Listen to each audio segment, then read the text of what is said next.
بسم اللہ الرحمن الرحیم۔ السلام علیکم۔ دعا کی قبولیت کے ایسے کلمات جو ہمارے آقا حضرت محمد صلی اللہ علیہ وسلم نے بتائے ہیں۔ حضرت ابو سعید سے روایت ہے کہ آپ نے فرمایا کہ ایک مرتبہ حضرت موسیٰ علیہ السلام نے اللہ پاک سے درخواست کی، اے اللہ پاک، مجھے کوئی ایسی چیز بتا دیں جس کے ذریعے میں آپ کو پکاروں اور میری دعا فوراً قبول ہو جائے۔ تو اللہ پاک نے حضرت موسیٰ علیہ السلام کو جواب دیا، اے موسیٰ، لا الہ الا اللہ پڑھ لیا کرو۔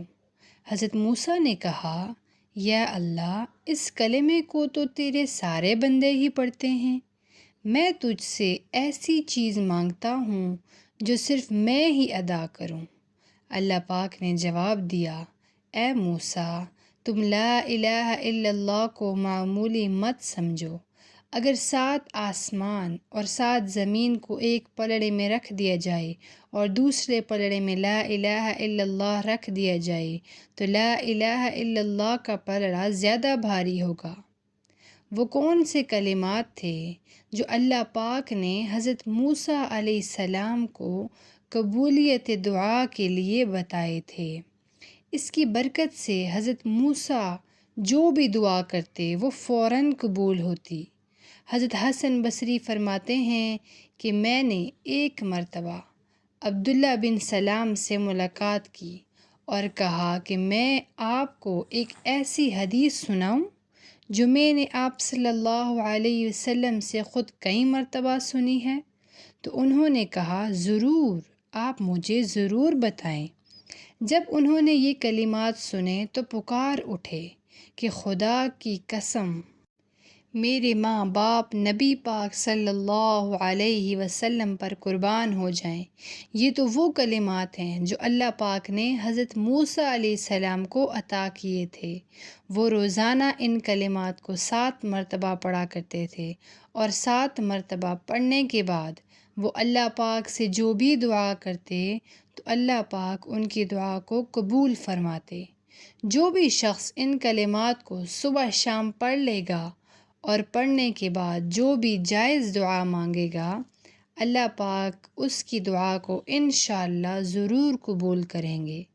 ہمارے آقا دو جہاں نے دعا کو عبادت کی روح بتایا ہے، اور انسان کی فطرت ہے کہ جب مشکل اور پریشانی ہو تو وہ اللہ تعالیٰ کو دعا کے ذریعے ہی پکارتا ہے۔ ہمارے آقا نے فرمایا کہ دعا بھی ایک عبادت ہے اور دعا ہر صورت کرنی چاہیے۔ اللہ تعالیٰ پر مکمل یقین اور اعتقاد کے ساتھ اپنی پریشانی یا حاجت بیان کرنی ہے کہ صرف اللہ ہی ہماری تمام تر پریشانیوں کو دور کر سکتا ہے۔ آپ نے فرمایا، بے شک اللہ پاک اس شخص کی دعا قبول نہیں کرتے جو بے دل ہو کر اور بغیر یقین سے مانگے۔ دعا کو ہمیشہ خشوع و خضوع کے ساتھ اور مکمل یقین کے ساتھ مانگے۔ آپ صلی اللہ علیہ وسلم نے فرمایا، دعا کرنے سے پہلے اللہ تعالیٰ کی حمد و ثنا بیان کریں اور پھر نبی پاک پر درود بھیجیں اور پھر جو چاہے مانگیں۔ اس طرح حضرت عمر رضی اللہ تعالیٰ عنہ نے بتایا کہ دعا آسمان اور زمین کے درمیان معلق رہتی ہے جب تک کہ آپ صلی اللہ علیہ وسلم پر درود پاک نہ بھیجیں۔ وہ کلمات کیا ہیں جو حضرت موسیٰ علیہ السلام کو عطا کیے گئے تھے؟ یہ وہ دعا ہے جو آپ روزانہ 7 مرتبہ پڑھ سکتے ہیں تو آپ اللہ پاک سے جو بھی دعا مانگیں گے وہ قبول ہوگی۔ وہ دعا یہ ہے، اللہم انت خلقتنی وانت تہدینی وانت تطعمنی وانت تسقینی وانت تمیتنی وانت تحیینی۔ یہ دعا فجر کی نماز کے بعد 7 مرتبہ اور پھر مغرب کی نماز کے بعد 7 مرتبہ پڑھ سکتے ہیں۔ اس دعا کی ایک سب سے بڑی خاصیت یہ ہے، یہ کلمات اللہ پاک نے حضرت موسیٰ علیہ السلام کو خود سکھائے، جو حضرت موسیٰ علیہ السلام کے اللہ سے مانگنے پر ان کو ملے تھے۔ 5 وقت کی نماز کی پابندی لازمی ہے۔ ایسا نہیں ہے کہ صرف فجر اور مغرب کی نماز پڑھیں۔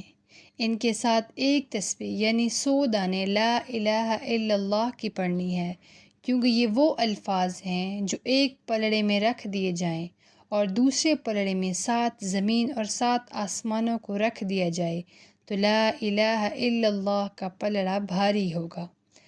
اور اگر آپ یہ تسبیح ہر نماز کے بعد پڑھ لیں اور اس کے بعد یہ دعا پڑھ لیں، آپ یقین جانیں آپ زندگی بھر اللہ کے سوا کسی کے محتاج نہیں ہوں گے۔